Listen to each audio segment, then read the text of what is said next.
Eu sou uma filha amada de Deus, me recuperando nesse ciclo na área da ansiedade e do ativismo. Meu nome é Roseni. Muito bem, nós tivemos a proposta de falar um pouquinho sobre o que nos faz ter dificuldades, o que nos faz resistir a processos terapêuticos. E nós não temos como falar um pouquinho sobre isto sem falar um pouquinho sobre um aparelho. Nós sempre falamos sobre aparelhos digestivos, nós falamos sobre aparelho respiratório, aparelho reprodutor, e hoje eu gostaria de falar um pouquinho sobre o aparelho psíquico. Nós temos três áreas sobre as quais nós gostaríamos de falar. A primeira delas, que eu gostaria de mencionar, é o id. É a parte, mostra lá de novamente, é a parte que está ali embaixo. Na verdade, o Freud, que foi a pessoa que desenvolveu, que falou sobre esse aparelho, ele disse que é a parte maior. A parte maior da nossa psique é esse id. Tá totalmente, ele sugere um iceberg. E a pontinha de cima é o eu, é o que eu conheço sobre eu mesmo. E aquela parte maior lá embaixo é o id, que ele chama de isso, que é a fonte de energia psíquica e o aspecto de personalidade relacionado aos nossos instintos. É a parte biológica do aparelho psíquico.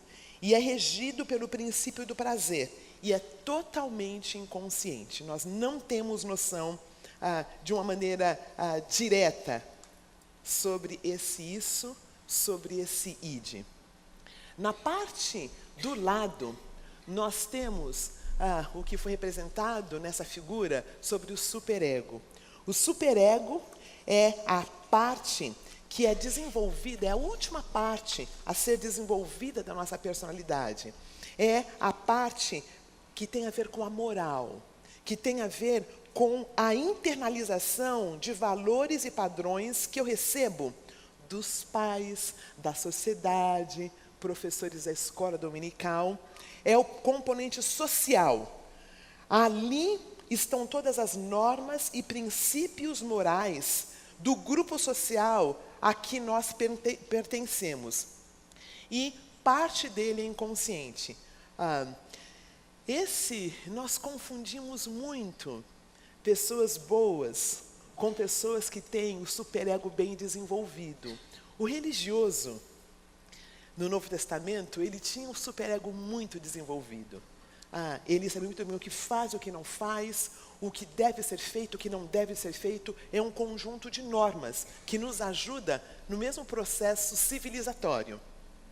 E o outro aspecto que nós falaremos um pouquinho hoje é o eu. A primeira parte que nós dizemos de uma pessoa, o eu. E eu sei que muitos de nós aprendemos que o eu é uma coisa ruim e tudo mais, mas não. Esse eu é o eu que todos nós temos. Não tem nada de errado com ele. Ele é o aspecto racional da nossa personalidade, é responsável pelo controle dos nossos instintos. É o mediador do trio. Ele é regido pelo princípio da realidade. E ele é predominantemente consciente.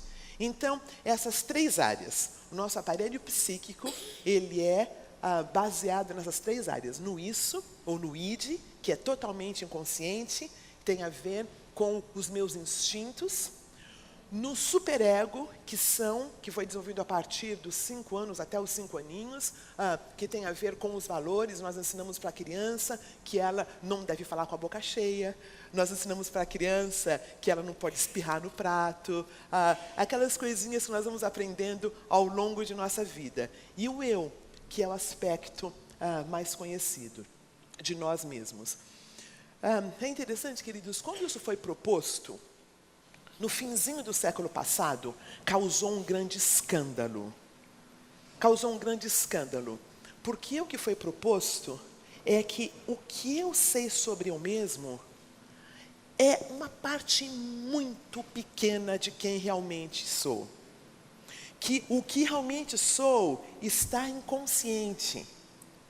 Causou um grande espanto. causou um alvoroço. Aí eu fiquei pensando, eu já mencionei isso algumas vezes. Davi, ele fala assim: Senhor, sondas e me conheces. Vê se há em mim algum caminho mau, me leve para o caminho eterno. Ao meu ver, desse inconsciente, ao meu ver, dessas questões que estão dentro em nós, que nós não temos o controle, que nós nem sabemos que está lá. Muito bem.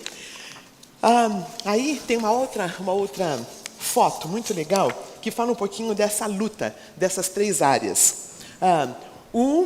O id, ele fala assim, o eu, ele fala assim, eu quero, na verdade o id, o princípio do prazer.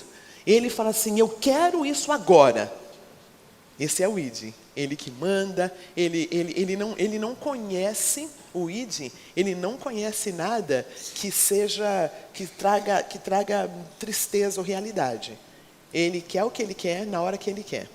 Aí, o próximo aspecto, que é o ego, ele tenta fazer um equilíbrio entre esse id e esse superego. Ele fala, olha, eu preciso fazer um pouco de planejamento, não dá para fazer isso agora. Né? O id fala, não, eu quero o apartamento na praia ontem. Né? O superego fala, mas nem a pau Juvenal. Não tem como nós fazermos isto. Né? Imagina, olha as contas, olha o que nós temos que acertar. E o eu fica ali equilibrando. Ele fala assim, olha, talvez daqui a um tempo, vamos organizar. Porque ele tenta fazer essa mediação nesses três fatores. Então, na verdade, ele tenta equilibrar. E o equilíbrio dessas três áreas, do id, que quer tudo na hora que ele quer, que vive no princípio do prazer. O superego, que é a lei racional, que fala que não pode. Então, tudo isso é mediado por esse eu. E o equilíbrio dessas três áreas faz com que a gente tenha uma vida razoavelmente boa. Muito bem. O que tudo isso tem a ver com a resistência?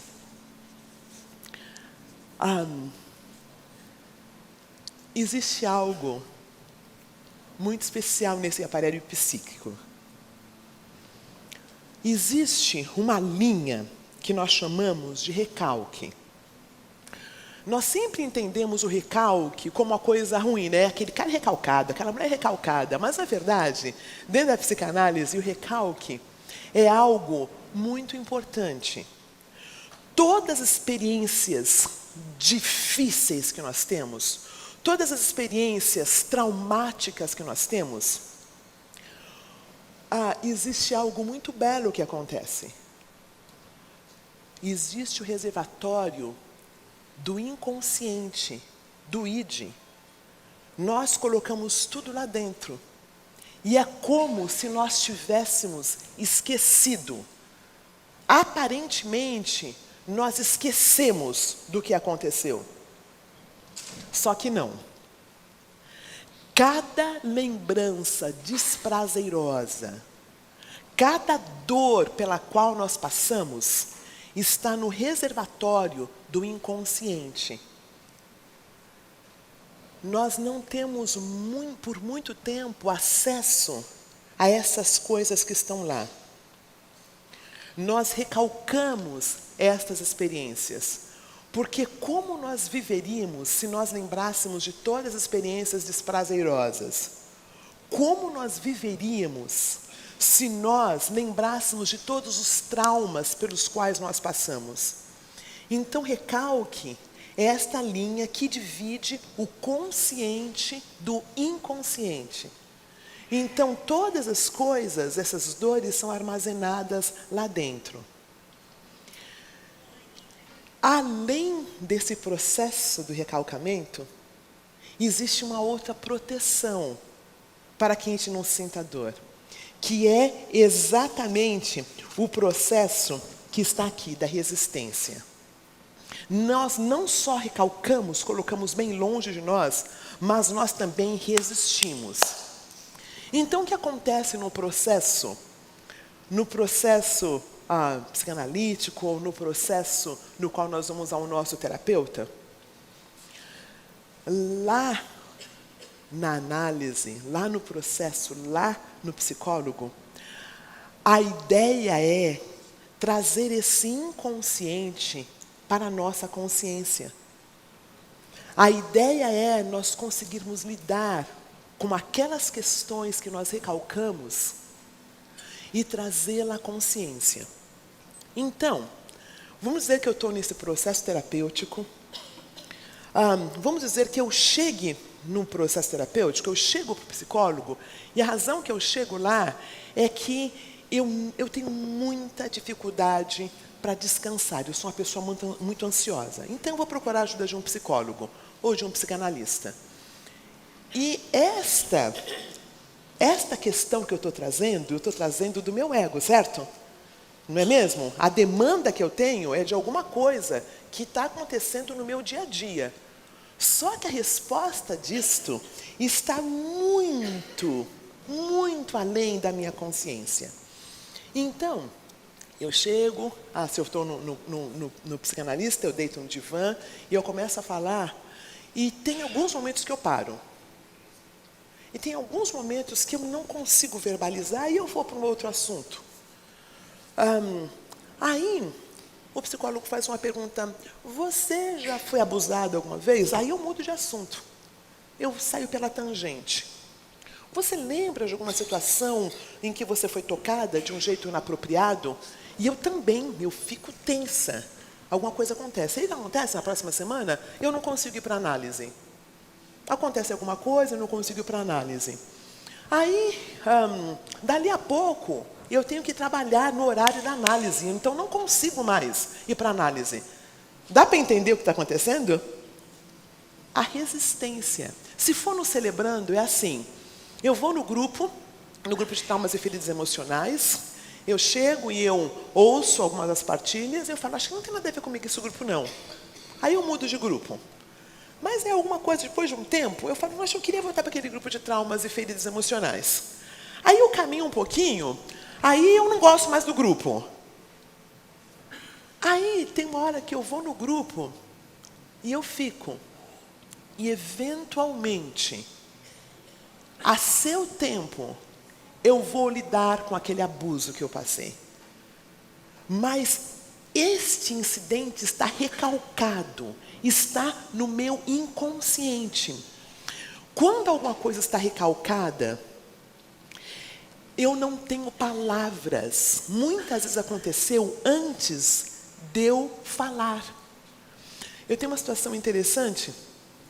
Chegou no consultório um homem que estava lidando com compulsão sexual. A parte que ele via do ego dele é que ele tinha ações que ele não queria fazer. Nós começamos com a análise. Depois de um tempo, ele falou, sabe, eu me lembro que muito longe da minha cabeça, mas eu acho que uma vez eu cheguei na sala e tinha um bocado de homem assistindo uns negócios na televisão e eu não entendi, eu era muito pequenininho, e mudou de assunto.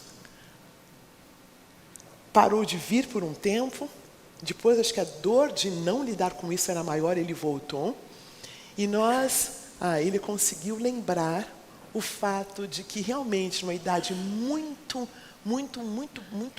3, 4 aninhos, ele viu cenas pornográficas de homens que chegaram na casa dele para assistir coisas de homens. E ele viu de um jeito precoce. Ele não tinha palavras. Ele não tinha construto para entender o que ele viu. Então, o que aconteceu? Recalcou. E aí, a parte que eu queria compartilhar hoje à noite. O que está no consciente, no inconsciente, vai vir à tona de um jeito mascarado, de um jeito disfarçado, mas vai vir à tona. Vai vir à tona. O que, queridos, não tem nenhuma lembrança traumática que nós passamos que está esquecida. Todas as nossas questões, tudo que nós vivemos, todas as dores, rejeições, todas as nossas questões estão no reservatório. E elas vêm à tona de maneiras disfarçadas. Quando nós vamos à nossa terapia, quando nós estamos chegando nessas dores, ou quando nós estamos celebrando, estamos chegando nessas dores, a nossa tendência é não querer lidar ou querer lidar com as mesmas. Mas as nossas questões não estão a nível da consciência, estão muito abaixo. Então, resistência é tudo que nos atos ou palavras do analisando se opõem aos acessos dele ao seu inconsciente. O conjunto de reações de um analisando, cujas manifestações no contexto do tratamento criam obstáculos ao desenvolver da análise. São repetições das produções defensivas realizadas pelo analisando em sua vida. Em outras palavras, é tudo que interrompe o processo do trabalho analítico, é uma resistência. Então, nós falamos sobre o recalcamento e nós falamos sobre a resistência. Freud estava dando uma lição, estava numa faculdade, e ele era um homem muito prático. Ele falou, olha, imagine que eu estou dando uma palestra agora, e tem alguém aí que começa a cantar, começa a bater o pé, começa a bagunçar. Aí, alguém percebe e coloca essa pessoa para fora. Pega essa pessoa e fala, não, fica lá fora. Ele falou, esse é o exemplo do recalcamento. Uma coisa que incomoda muito, nós colocamos lá fora. Mas aí, como parece uma pessoa meia astuta, além de colocarmos para fora, a gente coloca algumas pessoas na porta para ter certeza que não entra. Essa pessoa na porta é exatamente a resistência. Dá para entender por que os processos de mudança são tão difíceis, queridos? Porque é algo que está lá no fundo. São situações que nós não lembramos, são situações que estão perdidas nesse inconsciente. Algumas colocações sobre a resistência. Recordações esquecidas não se perdem. Estão mantidas, detidas por uma força chamada resistência. A resistência é um mecanismo de defesa para nós não sentirmos dor. Nós existimos porque a dor da lembrança é insuportável. Nós existimos porque a dor da lembrança é insuportável. Me lembro de um professor que falou, olha, imagine você numa piscina bem grande, olímpica, imagine você tendo uma boia bem grande, um pneu de caminhão, e a responsabilidade é colocar esse pneu de caminhão lá no fundo da piscina. Resistência.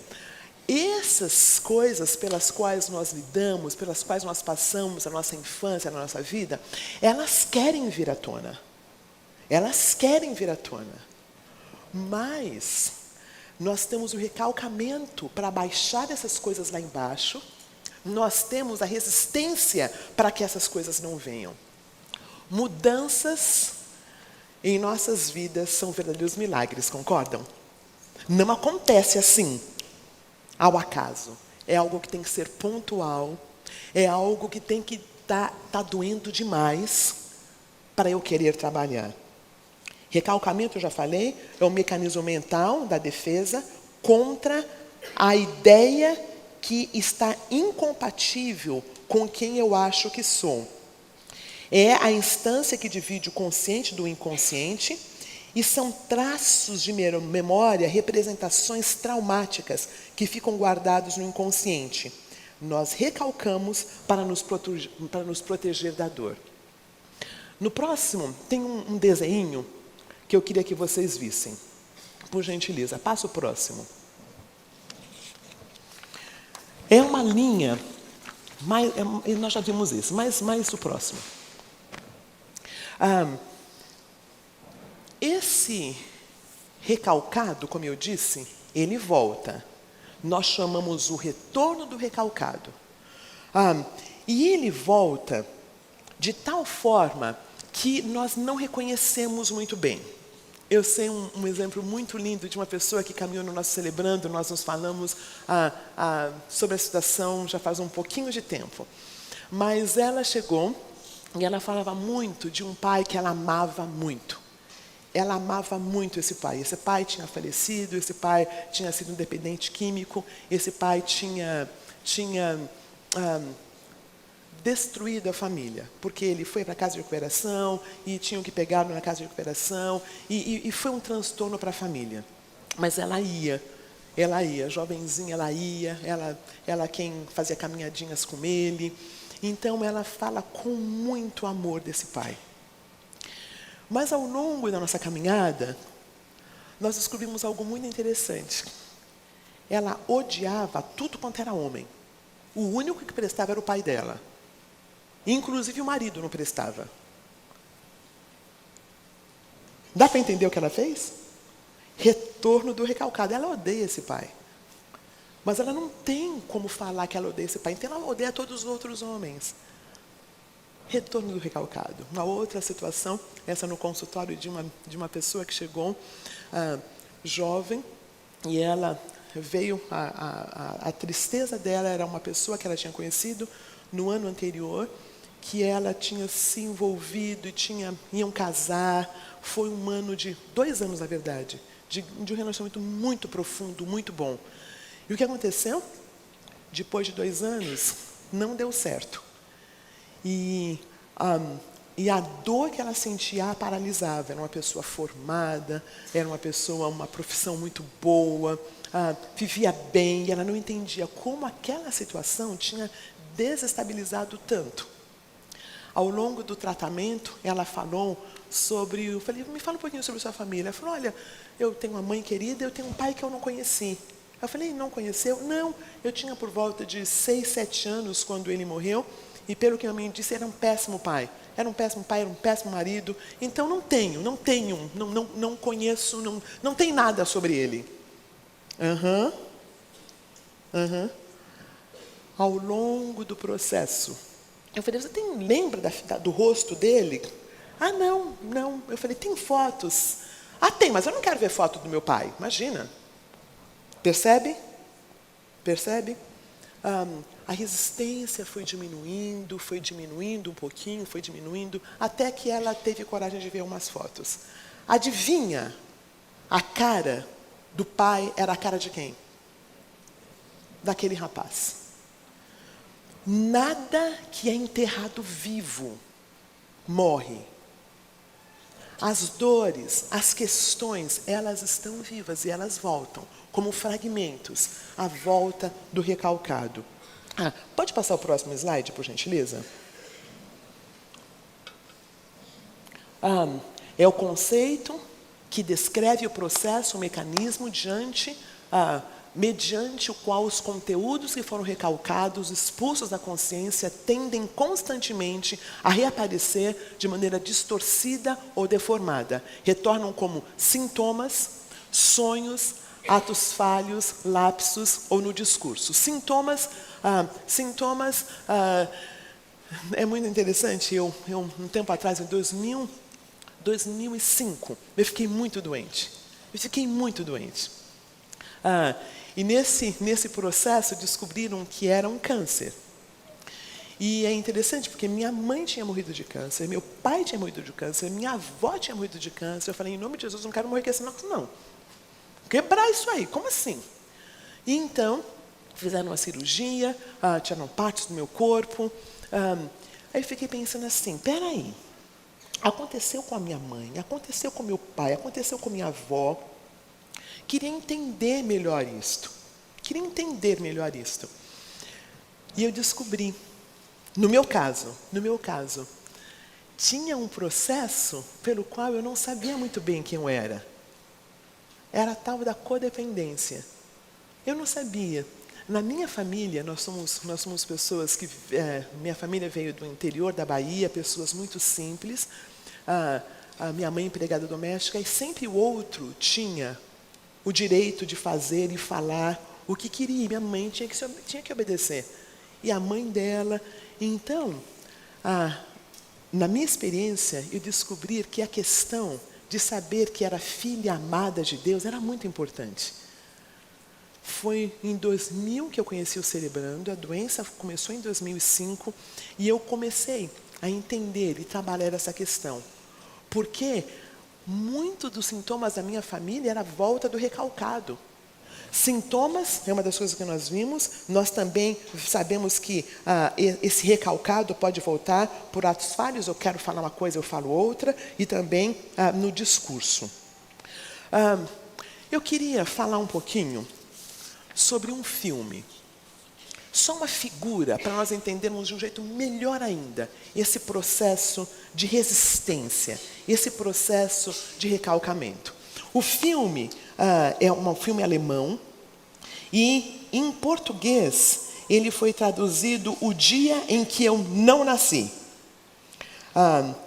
É um filme vencedor de um festival em Montreal e considerado o melhor filme no Festival de Zurique. Trata-se de uma mulher chamada Maria. Ela é uma nadadora profissional e ela, alemã, teve que fazer uma parada em Buenos Aires para pegar um outro avião para ir numa competição. Enquanto ela está no aeroporto em Buenos Aires, ela vê uma mãe cantarolando uma musicazinha para uma bebê. E quando ela ouve essa música, ela começa a cantar em espanhol a música. Fica meio atordoada e tem um choro, uma catarse que nós chamamos. Ela chora, ela não entende porque ela está chorando. Ela falou, vou ficar nessa cidade um tempinho, né? Entender o que está acontecendo aqui. Fica na cidade, sai e numa loja ela vê um topodídio grandão. Ela falou, vou comprar. Pareceu familiar esse topodídio para ela. E ela compra, ela leva para casa e liga para o pai dela na Alemanha e fala assim, pai, está acontecendo um negócio muito estranho aqui. Estou cantando em outra língua, comprei um topodídio. Eu tive topodídio aí na Alemanha quando era pequenininha. Dali, um dia o pai chega em Buenos Aires. Ela fala, alguma coisa está acontecendo aqui, né? E ela conta o que aconteceu. Aí o pai fala, filha, você nasceu aqui. Eu nasci aqui? Sim. Você foi para a Alemanha com 1 ano e meio. Você é nossa filha do coração. Você é adotada. Aí ela sai e ela vai procurar a família biológica. O que aconteceu é que os pais foram sequestrados. Na época, lá em Buenos Aires. Os pais são sequestrados e ela está na escola. E a professora, a mãe adotiva dela, gosta muito dela. Clarinha, olhos claros, né? E essa mãe, ela é alemã de verdade. Então, faz aquela adoção, sabe? Que não passa pelo papel direitinho. Né? E ela é adotada, ela vai com 1 ano e meio. Ela vai para a Alemanha, mas esses tios biológicos. O nome original desse filme é A Canção que Há em Mim. A canção estava no aparelho psíquico dela. E ela lembrou. E ela pôde então resgatar esta vida, resgatar estas questões. Se teve alguém que sabia respeitar o recalcado e a resistência, era Jesus Cristo. Ele falava assim, em Mateus 15, 18 e 19, ele fala, vou ler, porque é tão rica essa passagem. Em Mateus, eles estão muito bravos com Jesus, porque Jesus Cristo, ele tinha a ousadia de comer sem lavar a mão. Olha que politicamente errado. Que coisa horrorosa. Jesus e os fariseus, aqueles que tinham esse superego desenvolvidíssimo, tinham muita raiva de Jesus. Aí, Jesus fala assim, capítulo 15, versículo 18.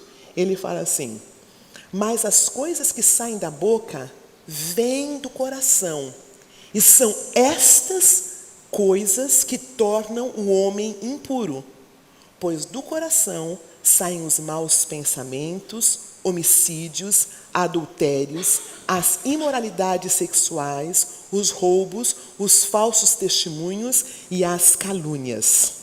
Queridos, onde está as áreas que nós estamos trabalhando? Está no ego, onde nós vemos? Está com as leis ou está com o id? Está com o id. As coisas que procedem, as coisas erradas que procedem, vêm desse instinto que nós temos. Aí, uma das coisas muito interessantes no caminhar de Jesus, ele falava assim: quem tem ouvidos para ouvir, que ouça. Em nenhum momento nós vemos Jesus Cristo tentando quebrar a barreira. Em nenhum momento nós vemos Jesus Cristo querendo fazer com que a gente entenda, colocar por goela abaixo as nossas questões. Ele é gentil. Ele é gentil. Terapeutas, bons terapeutas esperam o nosso tempo. Bons terapeutas não ficam dando pitaco na nossa vida. Porque não adianta falar para nós alguma coisa, porque vai vir no nosso consciente. Não desceu, nós não estamos trabalhando com uma questão de fato que tem a ver com esse inconsciente. E ele fala uma coisa muito preciosa. Ele fala assim: vinde a mim, todos que estão cansados e sobrecarregados, e eu vos aliviarei. Queria que voltasse, por gentileza, no primeiro slide. O primeiro slide é aquele do iceberg. As nossas questões não estão a nível do nosso conhecimento, elas vão chegando. Quando nós lidamos com luto, por exemplo, o luto é algo importantíssimo. Nessa última vez, quando eu fui para a minha análise, a minha analista perguntou: o que morreu com você? Eu acho que esse primeiro conceito que eu vi foi o Tiene que falou. Quando alguém morre, quando alguém vai embora, tem algumas coisas que só interagiam com esta pessoa. Não é mesmo? Aquela pessoa nos fazia sentir de um jeito como ninguém mais nos faz sentir. Porque cada um é único, cada um entra na nossa vida e toca em uma certa área, certo? Quando as tuas perdas, pense, quando você perde alguma coisa, a dor foi porque alguma coisa sua se foi.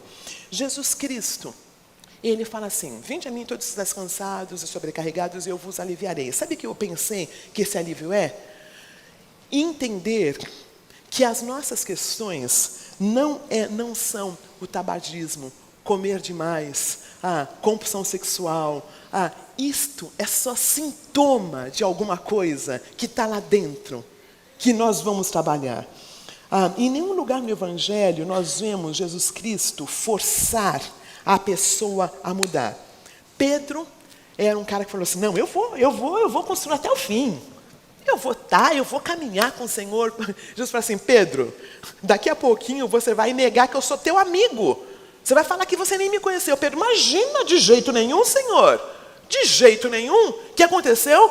Quando o galo cantou, negou, já tinha negado 3 vezes. Em nenhum lugar na Bíblia Jesus falou: Pedro, olha, olha, quando perguntarem quem eu sou, diz que você fala que você me conhece.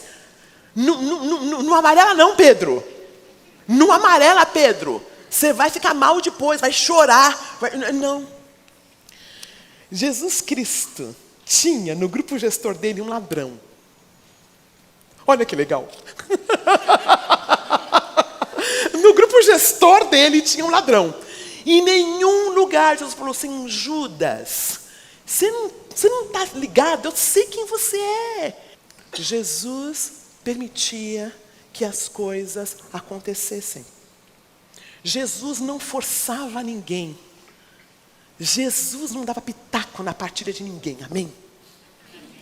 Quando a pessoa falava, ele escutava, não dava lição de moral. Sabe quem tem que dar pitaco, gente? Quem não está resolvido.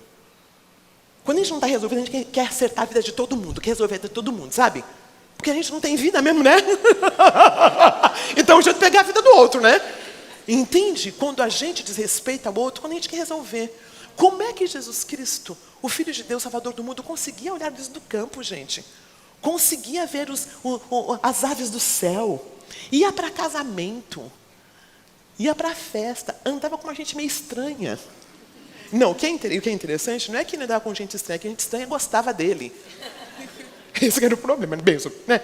Ele não ficava naquele mundinho religioso, sabe? Não, ele tinha uma vida aberta, ele tinha vida, e ele era o Salvador do mundo, porque ele entendia que cada um tem o seu tempo, e alguns não querem. Alguns não querem. Estou muito bem obrigado com as minhas dores, com os meus recalques, sabe? Uma das coisas mais lindas de Jesus é que ele fala, olha, para de lutar aí com um bocado de coisa. Isso são sintomas. Conheça a mim. O meu jugo é leve, o meu fardo é suave. Eu vou lidar com essas questões desse inconsciente aí e vai ficar mais claro. Não havia apelo, barganhas, inclusive segui-lo podia custar a vida do seguidor. E olha, Jesus se comunicava a nível dessa inconsciência. Lembra-se quando ele está com aquela mulher que foi pega no adultério? Né? Como diz o pastor Ed, naquela história tem uma mulher pega no adultério, tem aquelas pessoas ali questionando, e tem um homem pelado pela cidade. Porque eles eram todos machistas. Cadê o homem? Por que traz a mulher? Cadê o homem? Machistas. Então, se foi pega, cadê o homem? Era para ser apedrejado também, segundo a lei, mas o homem vai. Aí, sabe o que é muito lindo? Quando Jesus ali fala, quem não tem pecado atira a primeira pedra, ele falou diretamente para o recalcado daquelas pessoas. Concorda? Porque quem não queria estar no lugar daquele cara que fugiu? Né? Na cabeça deles. Então, se você não teve nenhuma vontadezinha, joga a primeira pedra. Jesus falava sempre direto para a inconsciência da pessoa. Porque o que ela fazia tinha a ver com alguma coisa que já tinha acontecido. Um outro exemplo é um homem que ele quer seguir Jesus. Ele fala assim, mas sabe, Jesus, eu tenho uns negócios para fazer, sabe, meu pai está morrendo, eu vou enterrar ele. Jesus fala assim, então deixa os mortos enterrar os mortos, lembram? Falou diretamente para a inconsciência. Um exemplo é um menino que segui-lo. Falou assim, olha, eu quero te seguir. Eu faço as coisas que eu sigo as tuas leis desde que eu era pequenininho. Aí Jesus fala um negócio que não tem nada a ver. Fala assim, sabe o que você faz? Vai, vende tudo que você tem e você me segue. Falou diretamente ao inconsciente desse menino. Porque esse menino era voltado às coisas boas. Jesus sempre se referia ao inconsciente. A maneira como ele falava era parábolas. E umas parábolas que só quem estava querendo sair daquele processo que entendia. Quem tem ouvidos para ouvir, ouça. Ele entendia que falar com o consciente era muito, muito vazio. Ele chegava bem no fundo. Jesus se comunicava com recalque, e Jesus se comunicava através da arte de contar histórias. Queria falar aqui que tem algo que entra nesse inconsciente. É a arte. A arte. Eu estou tão contente que a nossa próxima Cele Festa vai ser o Cele Parque, porque tem arte ali. Tem árvores, tem o ar. Celebrante que é celebrante gosta de arte. Porque a arte entra no nosso íntimo. Lembra o filme? Um dia que eu não nasci? A música em mim, o que foi que remeteu lá no inconsciente dela? O quê? A música, a arte. Tem algumas questões que não são verbalizadas, nós não conseguimos falar. Por que é que Deus tem... por que Deus tem colocado um peso muito grande para os líderes celebrando quanto à música? Perceberam o que está acontecendo com a música aqui? Porque tem coisas que a gente não consegue falar, mas a gente consegue cantar. A gente chega aqui tão quebrado, tão machucado, que a gente não consegue falar que ama a Deus, mas na música a gente consegue fazer. Tem situações em que, deixa eu contar bem rapidinho para vocês. Uma das viagens que eu fiz para a Europa foi com minha mãe. Minha mãe é uma senhora muito simples, uma senhora semi-analfabeta. E eu queria conhecer o Louvre. E quem estava pagando a passagem era ela, sabe? Então eu falei, como que eu faço? Eu quero ver no Louvre e ela que pagou. Eu falei, mamãe, olha, vamos fazer o seguinte, já fica com fazer umas comprinhas aqui? Tinha um lugarzinho perto do Louvre, tinha um bocado de coisinha, só fica aqui e eu quero ver bem rapidinho ali. Eu falei, não, filha, eu vou com você. A senhora não vai gostar, mamãe. Não, filha, eu vou com você. Tá? Aí, eis que nós estamos e nós paramos na frente de uma obra. Eu esqueci o nome da arte em si, mas era algo muito, muito belo. E minha mãe fica parada, estatelada, olhando aquela obra. Eu falei, mamãe, o que foi? Ela falou assim, filha, existe uma tristeza aqui. Eu falei, não, tristeza? Roseni, olha, tem tristeza aqui. Tá. Eu falei, tá, interessante. Eu tentando ler o que está escrito, minha mãe vendo a arte. Aí, me lembro que nós paramos na frente daquele que se matou, que escreveu aquele negócio bonito, Van Gogh. Paramos na frente do Van Gogh, e ela falou, filha, você está vendo? Eu falei, não, mamãe, que eu estou vendo. Tem muita intensidade aqui. Eu falei, intensidade, mamãe? Tem muita intensidade aqui. Tá. Continuamos andando. Gente, aquela mulher podia ser iletrada, mas ela conhecia a arte.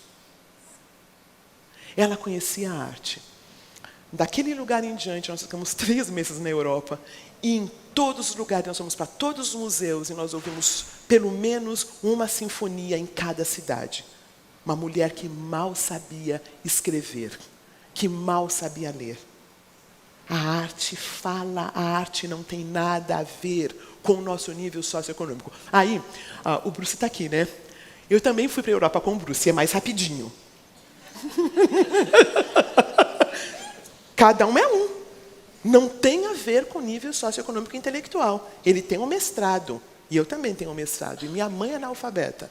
Conseguia comer a arte, ver coisas que sempre, talvez porque eu não via, porque eu sei ler. Aí eu lia o negócio e não via tanto. Estava mais interessada em ler do que em ver a arte. Jesus amava a arte. Jesus falava em forma de arte. Porque o jeito como ele falava era muito engraçado, que ele falava depois dos discípulos. O senhor quis dizer mesmo? Sabe? Lembra quando ele contou sobre ele conta sobre a semeadura? Um caiu na terra boa, outro caiu no meio, né? Lembra? Os discípulos mal esperavam chegar e falaram assim, Jesus, o que era aquilo mesmo? Né? Quem tem ouvidos para ouvir, ouça. Aquele jeito maravilhoso e leve dele. E aí, eu queria terminar falando alguma coisa sobre o Celebrando. No Celebrando a Recuperação, o reconhecimento do nosso estado de impotência, nós não temos como vencer o inconsciente. Uma das lições é a impotência. Dá para entender por que chama impotência? Porque tem muita coisa nesse inconsciente. Tem muita coisa. Como diz uma amiga, ela fala assim, como são coisas que estão lá, são ideias que estão lá, fragmentadas. Ele falou assim, é um bocado de alma penada, sabe? Porque não tem onde colocar o que aconteceu. A ideia e o objeto se afastaram. Na história da menina, ela sabia, tinha a ideia de que alguma coisa aconteceu com ela, mas o afeto da mãe dela, até 1 aninho e meio, foi separado. Quando ela ouve a música junta, nós não temos como vencer esse inconsciente. Por isso que a gente não fica pensando. Quando eu falo assim, não pensa no vermelho, não pensa no vermelho. Não pensa, não tem como. Não, hoje eu não vou olhar aquele site, eu não vou olhar aquele site, eu não vou olhar aquele site, eu não vou... Está olhando o site. Não é mesmo? Não, não vou passar por aquela rua, não vou passar por aquela rua, não vou... Está na rua. Não é? Porque é muito mais do que um comportamental. O comportamental ajuda, mas é muito mais. Eu não vou ligar. Hoje eu não vou ligar para aquela pessoa. Eu não vou ligar. Estou ligando. Não é isso?